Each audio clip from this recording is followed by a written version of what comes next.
Hello, Ben. Hi, Marielle. How are you? I'm very good, thank you. Good to see you. Yeah, good to see you too. So today we are together to do an interview. I am traveling around the world these days, interviewing people who are practicing in the DaXuan Taoïste tradition.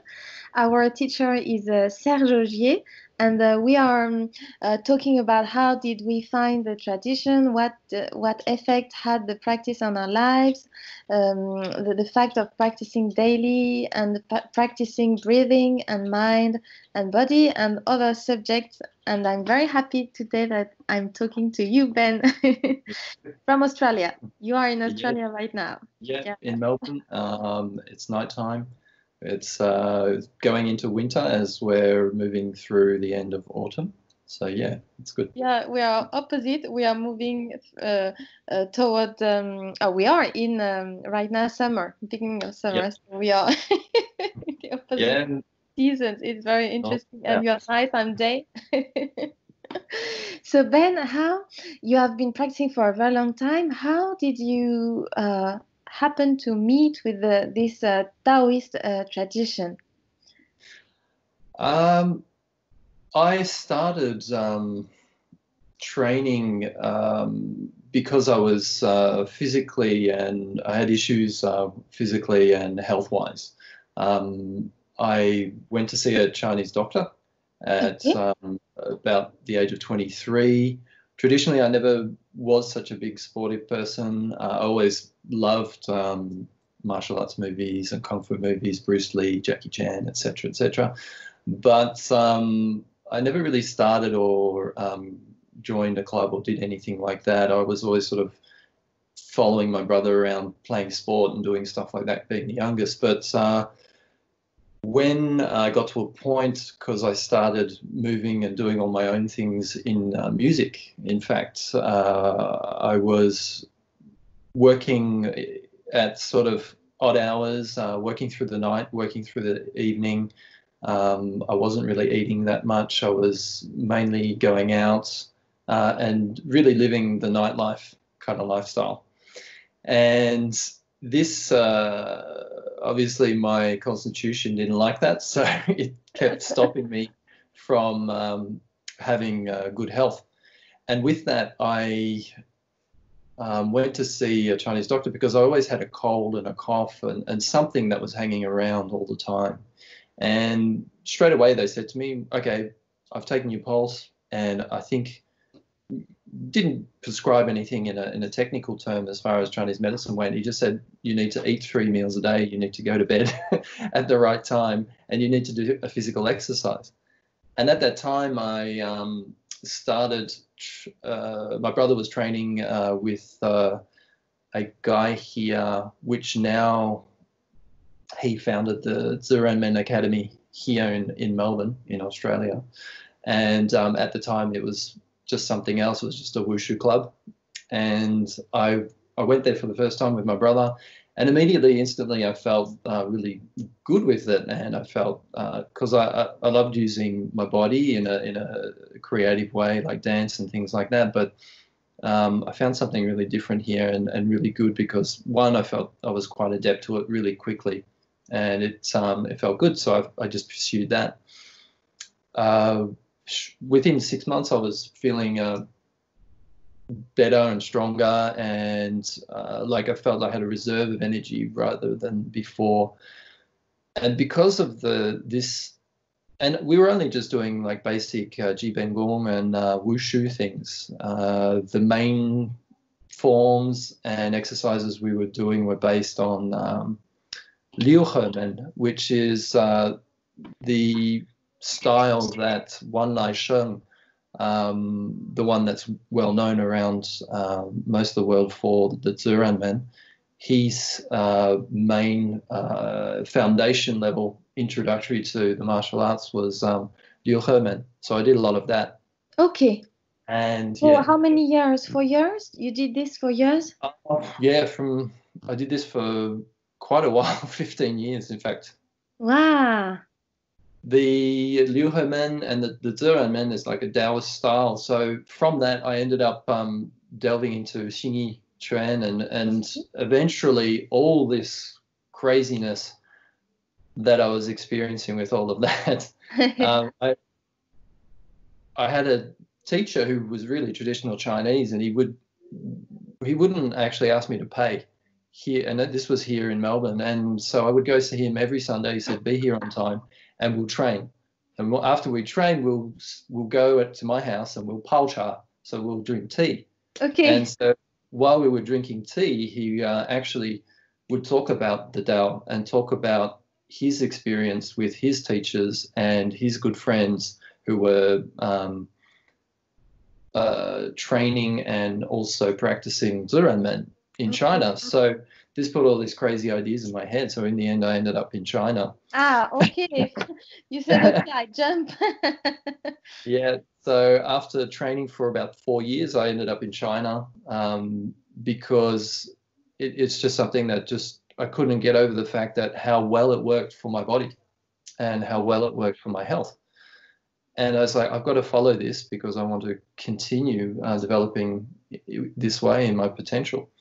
So once in China, I started training with 2 teachers, and one teacher was teaching me the Liu Men. Okay. But and the other teacher was teaching me the Xingyi Quan. Okay. So I studied under them for quite a few years. And I was also ended up living there most of the time for a period of 5 years. Okay. And I was studying mostly wushu, though, because at that point, the one teaching me Ziranmen, he was teaching me things that were more wushu based, and he was actually entering me into competitions. So okay. wushu bisai in China. And this is at an age of like 27. So I was like, hold on, I've just gone through this very intense period, and I'm competing in, provincial Bisai in China, and which I won 1 division once, and after that I continued. But I actually injured myself because the wushu at that age, 27, usually wushu is reserved for when you're very young. It's not that you can't do it, but you've got to be modified the way you train. And my teacher was training me really, I guess, in a traditional manner of being really hard and pushing me to do many hours. I was stretching for, I don't know, 3 hours a day almost. And at that point, I could put, my ball of my foot underneath my chin. Yeah, I see. In a straight line, like doing that stretch, and all the ballistic stretching and all that kind of stuff. And at 27, I think my body just at one point couldn't take it, so it blew out. Yeah, okay. And so I was in and out of injury and training for a while, and obviously the training that they gave me couldn't really heal me. So I always felt a little taste of disappointment, and I kept training, but off and on, and not really as much as I could. I went to see many different people, even in China. And originally, what really drove me to go to study in China was actually to learn the Ziranmen. And the Ziranmen, which is of our school, of DaXuan school, is what really more of the style that I was looking for, but I couldn't find it in China, in fact. Oh, okay. You couldn't find any master to teach you? No, even though there was all the lineage that was there from Wan Laishen, my teacher, he was a great teacher, but I couldn't find what I was looking for, because all these times having tea with my other teacher and everyone talking about Ziranmen and all these things that were possible with Ziranmen, and I was like, but that sounds amazing, so I've got to find it. And after looking and training and looking for other teachers, I found a few people in the neighboring provinces and towns and things like that, but they didn't really display any more than what my other teachers had. Okay, yeah. Skill goes. Plus, there's all the other things that you always see in Chinese, I guess, stories and films that Wang Fei Hung and all that kind of stuff. They're doctors and they can treat people, they can heal people. They understand the natural things, they understand the universal things and how to heal, and also have the martial component. So that's something that I always was fantasizing about as well. Like there's got to be more, you know, if also reading books like what was it, the Tao, the Chronicles of the Tao, and reading those stories, that sort of inspired me to look for something more. That pushed me to try and find that, but I couldn't find it. Maybe also because I was an outsider, really, and those real traditions are still kept secret. Oh yes, coming from and not so open at that time when I was training there.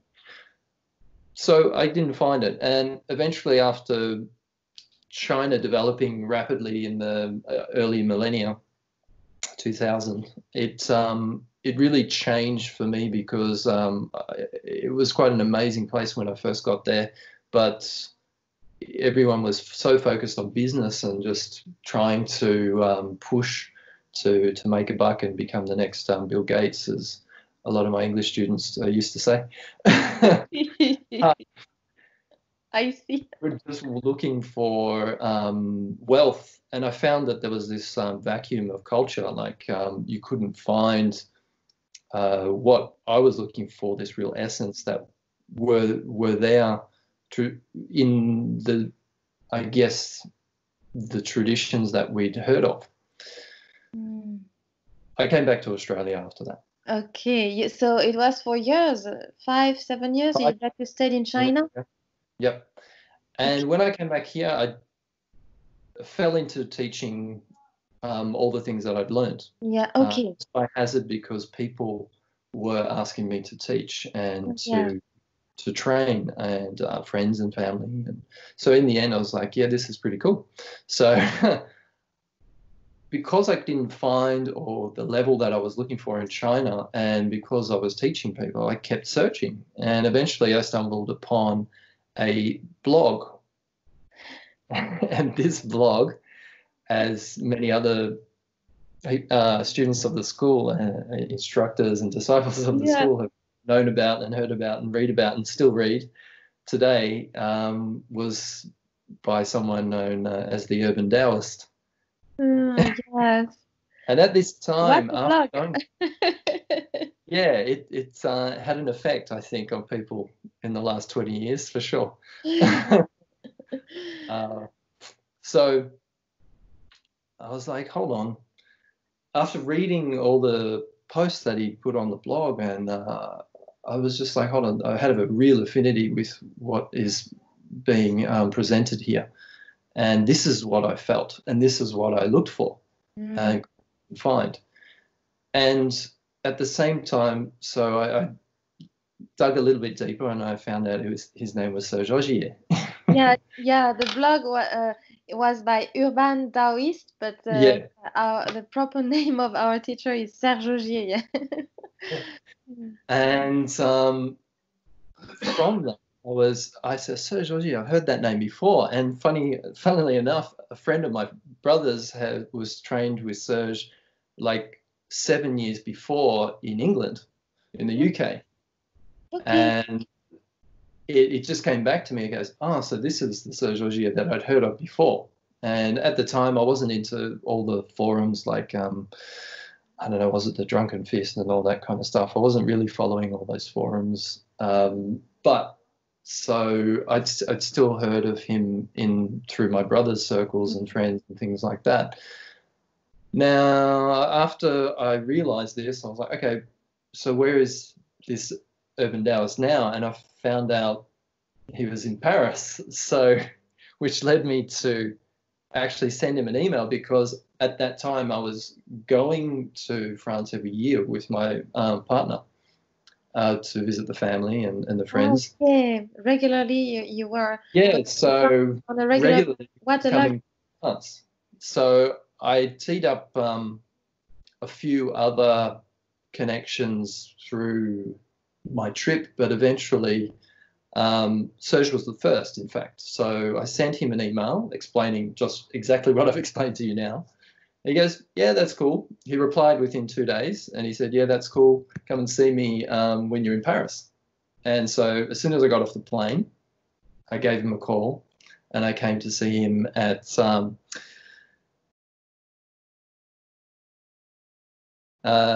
and we had I came in, it was 12 o'clock and the class was finishing. So I walked, and I'll never, like, everyone says the same thing, like they never forget the first encounter with Serge. And it was kind of surreal because, you know, you're walking into a little apartment and there's like 20 people in there, and there's no, every other space is filled up with some kind of memorabilia or weapons or all sorts of crazy things.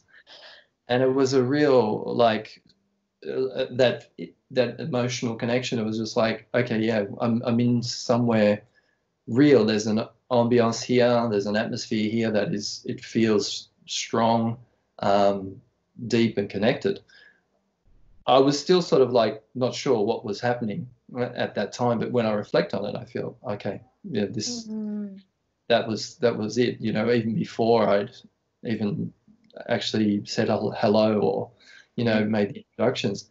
After a while, I watched them finish up the training and they all moved out, and then I encountered Serge for real, and he said, please take a seat, and we had some tea, and we had a little chat, and then he looks at me and he goes, as we were discussing things like I was just discussing with you before, and then he looks at me and he goes, so what do you want? Like, okay, I really would like to train with you because I've read the blog and I like all this stuff. So, and that encounter it really almost opened up all the last, I know, 12 or so years that I've been training, because I've been training so much wushu, and like people of the martial arts world call wushu and kung fu is floral fist. You know, it's an empty fist that's flowery and looks pretty, but there's nothing there. So I went through the process of deconstructing all my learning with Serge. Okay. But at the same time, immediately, everything he showed me, he like straight away showed me things on that first encounter that opened up everything that I needed to know. It like unlocked all the keys to all the movements I've been doing in all my forms. And it's like, hold on, that's what that means, and that's what this means, and that's what this movement means. So straight away, I was just like, you know, another light. Blown. Yeah, the light was shone upon all those things that I'd been searching for. Okay. And straight away, it was this. It's like, yeah, I found what I was looking for so long. And then, so this was like 10 years ago or 8 years ago? This was in 2010. Yeah, 10 years ago now. Yeah, so you have been practicing since in the DaXuan school? Yep.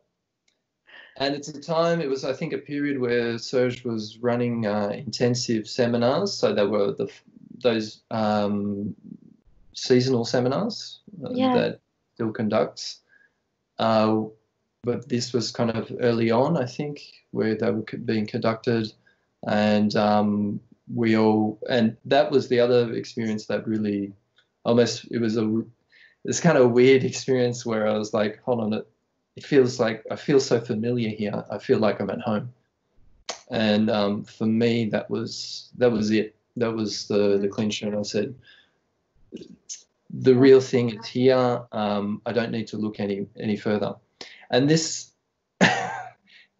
and that same moment is where all the troubles start, because once you start practicing and deconstructing to put yourself back together again, it's what is the most confronting thing for everyone.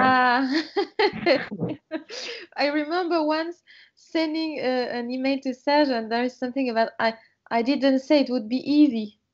Yeah. You know, it would be interesting. It will be interesting, but and you know, Serge, when he says things, it's like, wow, yeah, And then all of a sudden, like, you're doing it. And so it's like, oh, crap. So you started, practicing on a daily basis, or were you practicing on a daily basis before? Because of the way I am, I throw myself into things and don't think about it until later. Great. So it was a big effect. At that time, I've changed now. I think about things a bit more, which the practice has helped me with. But I was really interested mainly, obviously, in the martial arts thing straight away, because I've been doing it for so long and I wanted to know. And whenever I asked my teachers back in China, they said, oh, it's all right. You've only been training 6 years now in this. So, yeah, it's all right. Just keep training. And I was like, yeah, but what, how do we utilize this movement? What does it mean in a fight and all this stuff? And I was always like put it aside and said, that's all right. Keep training. You're doing well. And I knew these people had skills, but one, you're confronted with Serge that can just go. Also, maybe also there's a thing about culture and language. And when you meet Serge, he can give you in one phrase the key to so many things.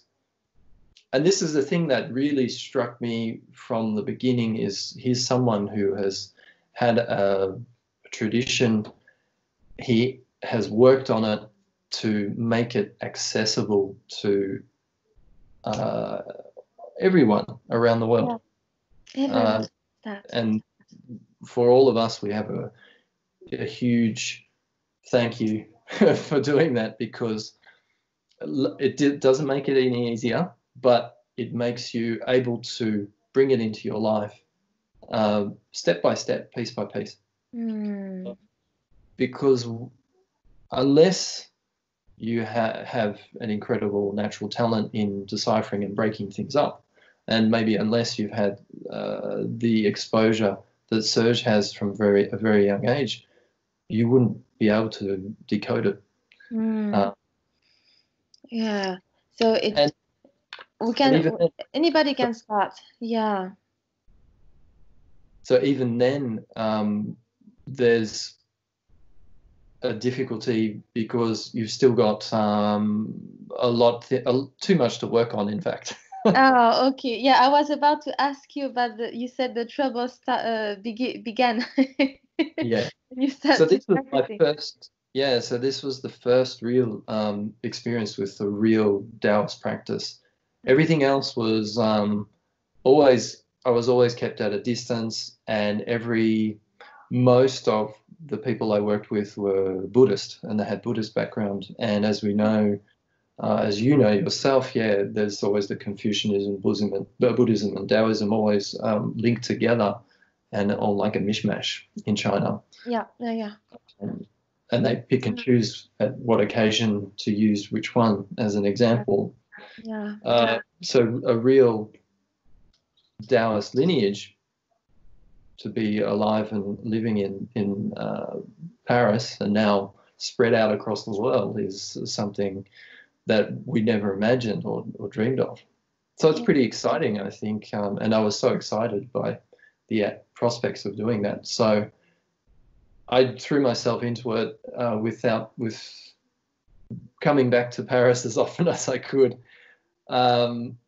which was an incredible journey and an incredible experience, and which led me to eventually go to seminars and eventually do the 100 days Gong Fu period. Intensive training for 100 days. Yeah. And this really was probably one of the best experiences in my life, and also one of the worst, because I wanted to just continue and not leave. I was like, you wanted to do many 100 days of training. But it only till later, actually, I can see the benefits and still see how much you can take out of the simple things that are provided in the books, in Serge's seminars, in the teachings, And you can apply just one component of that to your life, and you can observe how it affects you and how it changes you across all of the three practices that we do, which you were mentioning. What are those three practices? The energy work, the mind work, and the physical work. And in these 10 years, what are the big changes that you could share with them, that you practiced for 10 years and that you saw on your life or your health or whatever you want to share?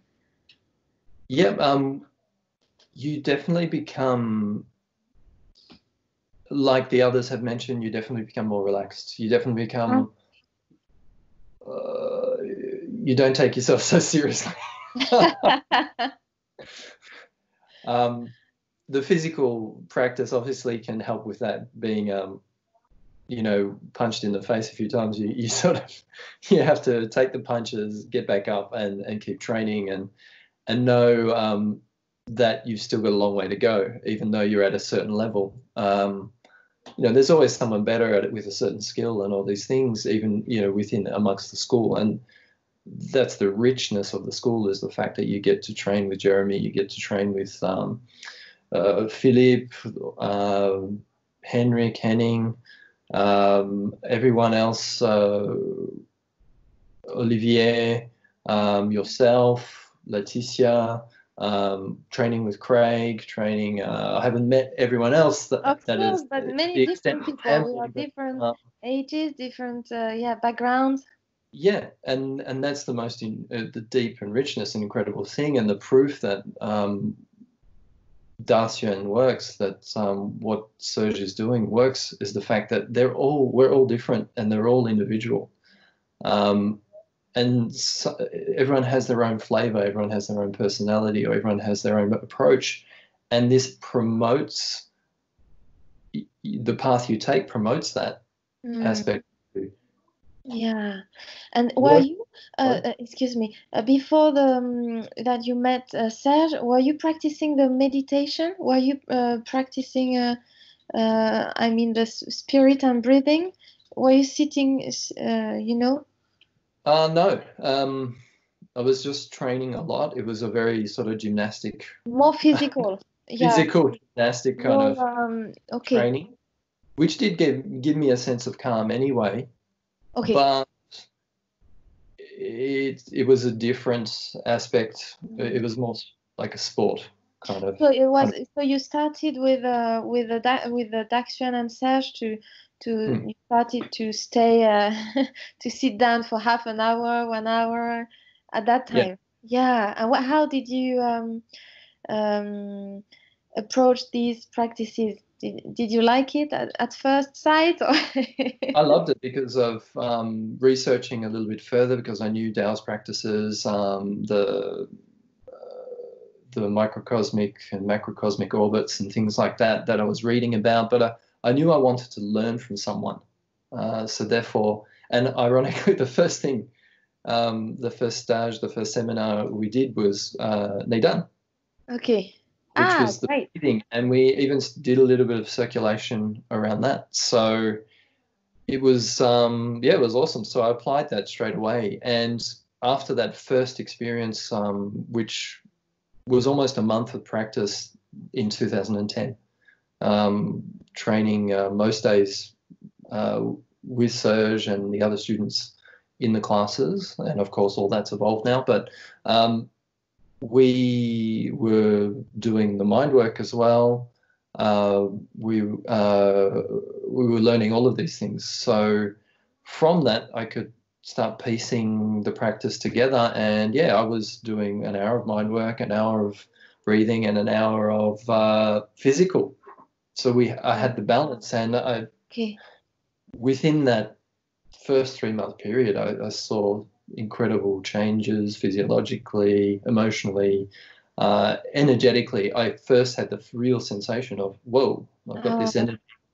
I felt it before, and you feel it in waves when you're training, but now I knew what to do with it and what it meant, and how to practice and how to approach it, so I could then start building a practice. And it was invaluable. Yeah, absolutely. Yeah, you found what you were looking for, finally, all together. Yeah. Thank you for sharing, Ben. Do you want to add something for people or share more of your experience? I Now can you have always, the actions. Sorry. sorry, but I can always add things because I can talk a lot about it, but you can tell me when to stop. Okay. But I think for people, as we see in the school, there's people we've got artists, we've got athletes, we've got intellectuals, we've got martial artists, people who have come from many, many years of dedicating themselves to martial arts. We have people who have come from Zen Buddhism and things like that. It is for everyone. It can show you how to. I think the main thing I got out of is the practice is being able to apply it to my life and developing myself with life, with society, in the right way. I mean, of course, I had the fantasy, and I still have the fantasy of running away and just training every day. Okay. But with circumstances and with living in this world, it's not what we want with this practice. It's about the best challenge is to be able to have an effect on your life, evolve yourself to a level where you can affect others and share that with others and better the life for yourself and better the life for others. And I've started that. I'm not done with it. And we're never done with it. And that's the beauty of the richness and depth of this practice, is the fact that you're never done with it. And that is the most amazing thing, because you can just keep going and keep going. Yeah. But also knowing what you have experienced and what I have experienced is that you're not alone in it. You're connected, one, to the clan, but you're connected to something that's much bigger. And it's something I never expected from the practice. I always, something I was sought, but I didn't know what it was. Like, I was looking for it, but I had no idea what it was. And even people enter the school and that's what they're looking for, and they leave as well. But for people who enter, who are looking for something like this, give it time. Understand it a bit more. Talk to everyone you can in the clan.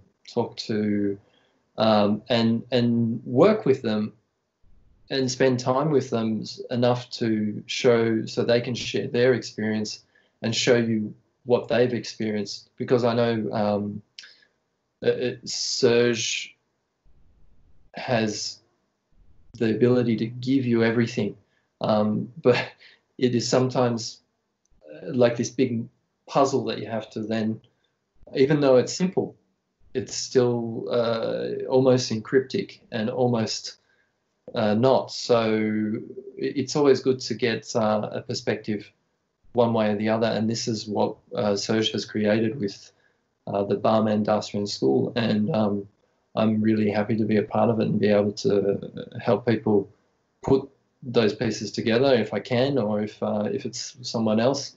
It's also an amazing thing to be able to then keep growing together in this clan, which is And right now you are teaching. You have a DaXuan school in Melbourne.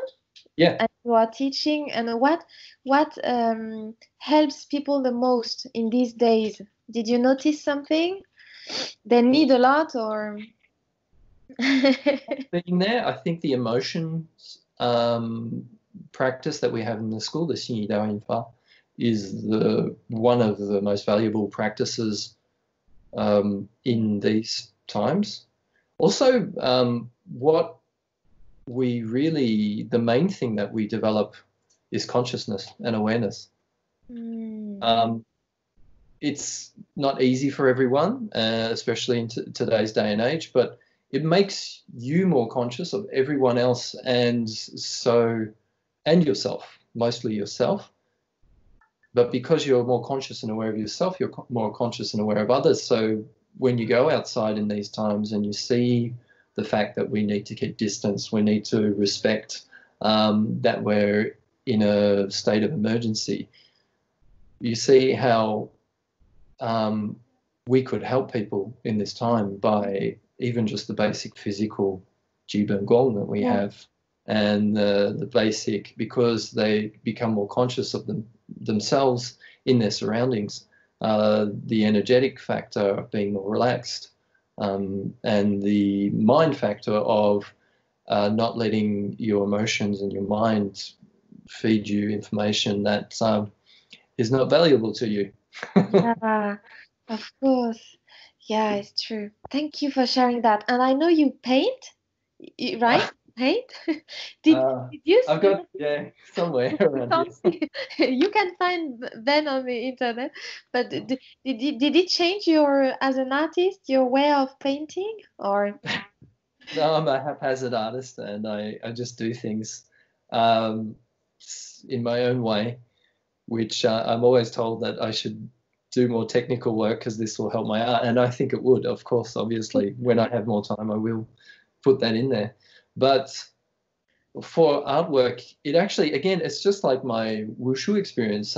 It put perspective into what I do, and now when I work, because of the work and the aspect of connecting when we work to something bigger, I feel it there, and that guides me, that nourishes me in that sense when I do it. I just never knew what it was, but I knew, and I can sense it, and I guess respect it, honor it, and devote to it as well.